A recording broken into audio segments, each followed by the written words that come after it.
স্বপ্নে দেখেন একদিন নবীজি বলতেছেন, ইলা মাতা তাকরাউ কিতাবা মালিক আলা তাকরাউ কিতাবি। এ আবু যায়েদ, তুই কতদিন পর্যন্ত মালিকের কিতাব পড়বি, আমার কিতাব পড়বি না? ইয়া রাসূলুল্লাহ, আপনার কিতাব কোন খান? নবীজি বললেন, আমার কিতাব মুহাম্মদ ইবনে ইসমাইল বুখারীর কিতাব আমার কিতাব।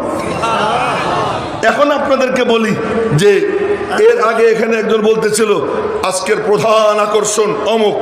আল্লাহর কসম, যে মজলিসে বুখারী শরীফের খতম হয় ওই মজলিসের প্রধান আকর্ষণ না কোনো পীরের তরিকাত, না কোনো হেরেমের ইমাম, না কোনো ও তথা মানে ওই মৌলানা ফজলুর রহমান, কথার কথা সৈয়দ আরশাদ মাদানী, যেই হোক না কেন, যখন খতমে বুখারী হবে, বুখারী শরীফের খতম হবে, ওই মজলিসের প্রধান আকর্ষণ বুখারী শরীফ। কেন? এই বুখারী শরীফ বুকে নিয়ে আসে মানে নবীজিকে বুকে নিয়ে হাজির হয়। এটা বলতেছি এত বড় দাবি করে কেন?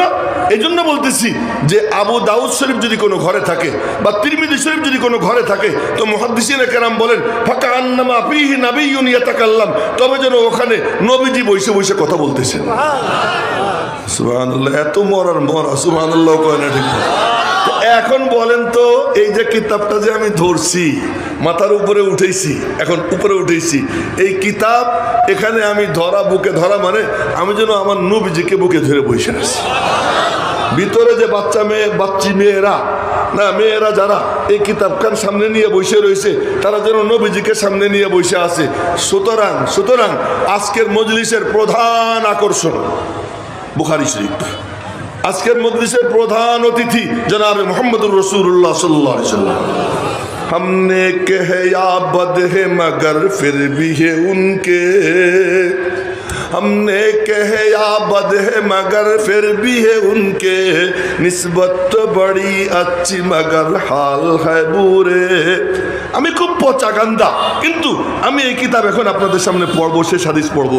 ইমাম বুখারী রহমতুল্লাহ আলাইহি বুখারী শরীফ শুরু করছেন হলো কিতাবুল ঈমান দিয়া, শেষও করছেন কিতাবুত তাওহীদ দিয়া। বলতে গেলে বলা যায় শুরুও করছেন তাওহীদ দিয়া, শেষও করছেন তাওহীদ দিয়া। ঈমান মানেও তাওহীদ, তাওহীদ মানেও কি ঈমান, ঈমান মানেও এক আল্লাহ, তাওহীদ মানেও কি এক আল্লাহ। তো শুরুও করছেন ই দিয়া, আর মাঝখানে আনছেন কিতাবুল আমাল। শুরু হবে তাওহীদ দিয়া, শেষও হবে তাওহীদ দিয়া, মাঝখানে সব কি আমলের কথা। এই যে শুরু করছেন ইমাম বুখারী রহমাতুল্লাহ, তার মানে শুরু হবে ঈমান দিয়া, ঈমানও একটা আমল। আর তার আগে আনছেন যে এই সব কিছুর ভিত্তি হইতে হবে ওহী, তাই শুরুতে আনছেন বাবু কাইফা কানা বদলুল ওহী। আর শুরু করছেন ইন্নামাল আমালু বিন্নিয়াত দিয়া। মেরে মুহতারাম ভাইও, খুব এখন কিন্তু আসল কথা বলতেছি। শুরু করছেন ইন্নামাল আমালু বিন্নিয়াত দিয়া, আর এরপরে সমস্ত আমলের কথা বইলা শেষ করছেন যে হাদিস দিয়ে কি, এই ঝগড়া করিস, অমকের আমল খুব ভালো, তমকের আমল খুব ভালো, আরে ওসব বলার দরকার নাই। দিন একটা আসতেছে, ওজন হবে, আর ওই ওজনে ফলাফল বের হয়ে যাবে কার আমল ভালো কার আমল খারাপ। ইনসাফের পাল্লা আল্লাহ তাআলা দাঁড় করাবেন। মেরে মোহতারাম ভাইও, কথা অসম্পূর্ণ রাইখেই আমি এখন শুরু করতেছি বুখারী শরীফের শেষ হাদিস আপনাদের সামনে পড়ব। তো পড়ার পরে এরপরে আপনাদের কাছে একটু অনুরোধ করবো একটা ব্যাপার। তারপরে তো হযরত পিসাব হুজুর আসবেন, এসে গেছেন নাকি পিসাব? ও মাদ্রাসা থেকে বের হয়েছেন, আসতেছেন পিসাব হুজুর। তো পিসাব হুজুর আসতেছেন, দোয়া উনি করবেন, কিন্তু ওনার আগে এই বুখারী শরীফ খতমের পরে আমি একটু এই যে পাঞ্জাবি পাতবো, আর ছেলেরা মাঝখানে যাবে। কিছু কিছু দিবেন তো মাদ্রাসার জন্য ইনশাআল্লাহ? কে কে দিবেন হাত উঁচা করে দেখান। এখন আমি পড়তেছি হাদিস, এখন আমি হাদিস পড়তেছি।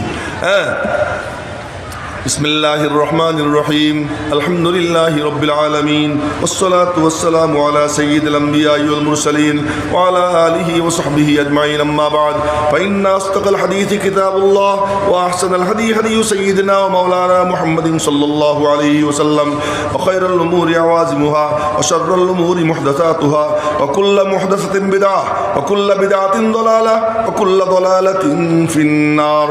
ওয়া বিসনাদিল মুত্তাসিল মিন্না ইলা শাইখিল ইমাম الهمام الحافظ الحجة أمير المؤمنين في الحديث أبي عبد الله محمد بن إسماعيل بن إبراهيم بن المغيرة بن بردزبة الجعفي اليماني البخاري رحمه الله تعالى. اللهم انفعنا بعلومه وعلومهم آمين يا رب العالمين. أنه قال, সবাই বলেন আলহামদুলিল্লাহ। أنه قال باب قول الله ونضع الموازين القسط ليوم القيامة وأن أعمال بني آدم وقولهم يوزن. وقال مجاهد القسطاس والعدل بالروبية ويقال القسط مصدر المقسط وهو العادل. وقال مجاهد القسطاس العدل بالرومية ويقال القسط مصدر المقسط وهو العادل وأما القاسط فهو الجائر. وبه قال حدثنا أحمد بن إشكاب قال حدثنا محمد بن فزيل عن عمارة بن القعقاع عن أبي زرعة عن أبي هريرة رضي الله تعالى عنه قال قال النبي صلى الله عليه وسلم كلمتان حبيبتان إلى الرحمن خفيفتان على اللسان ثقيلتان في الميزان سبحان الله وبحمده سبحان الله العظيم. বলেন সবাই বলেন سبحان الله وبحمده سبحان الله العظيم سبحان الله وبحمده سبحان الله العظيم. পরে কোনোদিন যদি সুযোগ হয় তাহলে ওই ভিতরে বৈশা এই হাদিসের ব্যাখ্যা বিশ্লেষণ করব। আজকে সাদামাটাভাবে বলতেছি যে এই মুতাজিলারা এই ব্যাককলের দল কয় কি আমল তো এর কোনো বডি নাই, এর ওজন কেমনে হবে, কথার তো কোনো রূপ নাই, এর ওজন কেমনে হবে, ওজন করতে হইলে দৈর্ঘ্য প্রস্থ গভীরতা লাগে, এছাড়া ওজন কেমনে করে। আরে ব্যাককলের দল গাদার দল, জ্বর যখন হয় তো বগলের নিচে কি একটা দেয়, এখন আবার উন্নত হয়ে গেছে থার্মোমিটার জিহ্বার নিচে দেয়, জিহ্বার নিচে দেয় বের করে কয় কি এত বাতাস, বলে বাতাসের গতি কত এত, বাতাসের গতি কত এত, বাতাস দেখা যায় না। তাপমাত্রা কত এত, তাপমাত্রা কোনো বডি আছে, এই সব বডি ছাড়া জিনিস মাপা যায়। এখন এক মেশিন আবিষ্কার হয়েছে যে আমি কইলাম যে পিসা হুজুরের আমি মহব্বত করি, তো ওই মেশিন লাগাইলে দেখা যাবে আসলে মহব্বত করে কিনা। এই মহব্বত কি মাপার যন্ত্র কি হয়ে গেছে, আবিষ্কার হয়ে গেছে। এ যদি মানুষ পারে আল্লাহ কি না পারে। এক, দ্বিতীয় কথা হলো অনেকে বলেন যে মাপা হবে কি আমেলকে মাপা হবে, আমেল যে আমল করছে তারে মাপা হবে। কেউ বলেন কি যে না, তো মাপা হবে কোনটা, আমল যেখানে ফেরেশতারা লেখে হাফাজায় আলাইকুম লাহাফিদিন কিরামান কাতিবিন, এরা কাঁধে বসে বসে লেখে, ওই রেজিস্টার মাপা হবে। আমেলরে মাপা হবে তার এক দৃষ্টান্ত পাওয়া যায়। দৃষ্টান্ত কি, হযরত আব্দুল্লাহ ইবনে মাসউদ ছিলেন হ্যাংলা পাতলা লিখে, তো ওনার রান ছিল কথার কথা মনে করেন আমার এই জায়গার মতো রান যদি এখানকার মতো হয় তাহলে বুড়ালের উপরে টুক কেমন হবে, ঠ্যাং কতটুকু হবে। ওনারে নবীজি বলছেন আব্দুল্লাহ তুমি আমার একখান মিসওয়াক ভাঙ্গে দাও। আব্দুল্লাহ ইবনে মাসউদ আরাক গাছে উঠছেন, আরাক গাছে উঠে মোটা ডালের উপরে বসছেন, বসে দুই ঠ্যাং ঝুলেই দিছেন। সাহাবীরা নিচের থেকে উপরের দিকে তাকাইয়া ওনার দুই ঠ্যাং দেখে হাসে দিছে, মনে হয় যেন পাখির ঠ্যাং।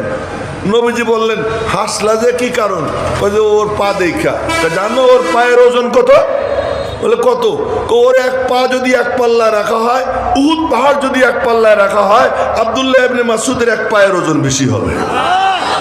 তো বোঝা গেল এর থেকে যে আমেলের ওজন হইতে পারে।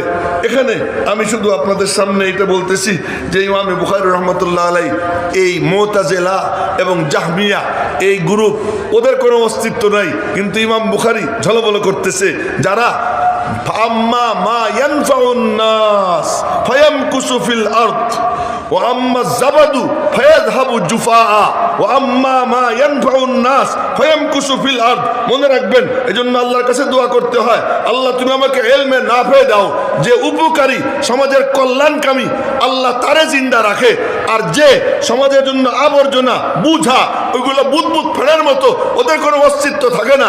এই দেখেন ইমাম বুখারী ঝলমল করতেছে, কোথায় জাহমিয়া কোথায় কাররামিয়া, কিন্তু ইমাম আবু হানিফা ঝলমল করতেছে কোথায় মুতাজিলার কোনো অস্তিত্ব নাই, ওদেরকে শুধু কিতাবের পাতায় পাওয়া যায়। কিন্তু ইমাম আহমদ ইবনে হাম্বল ঝলমল করতেছে কিয়ামত পর্যন্ত।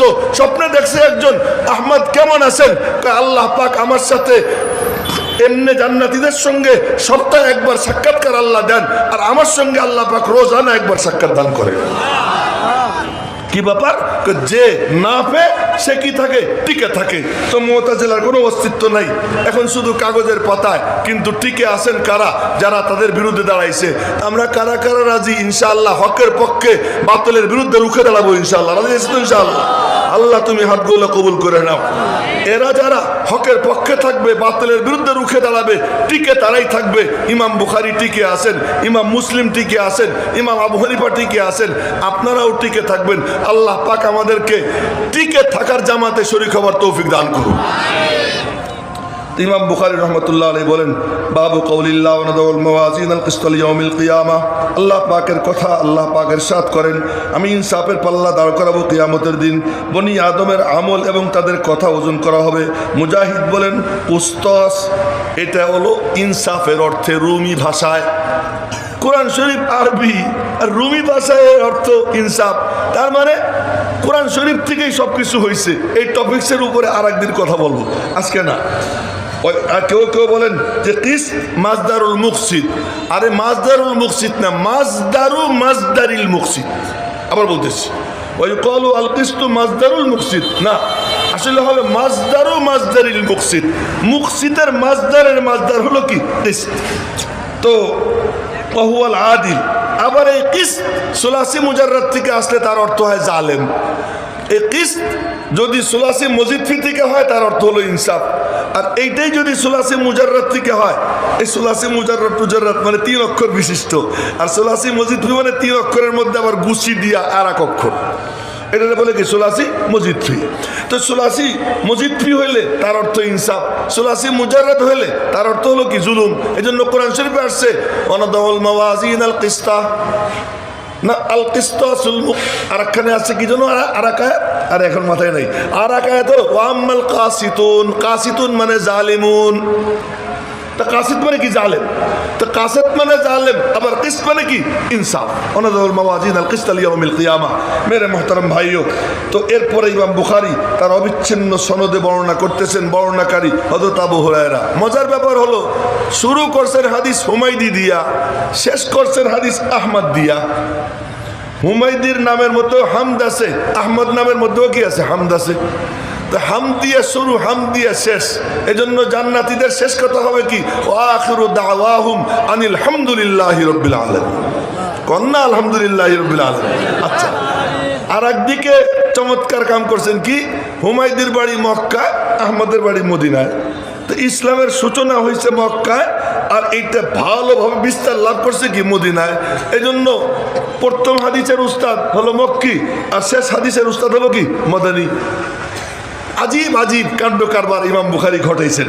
ইমাম বুখারী রহমতুল্লাহ আলাইহি হাদিস হযরত আবু হুরায়রা থেকে বর্ণনা করেন, আমার নবীজি বলেন, আরে বলার ভঙ্গি, কালিমাতান, বলার পরে সবার চোখ ছানা বড়া।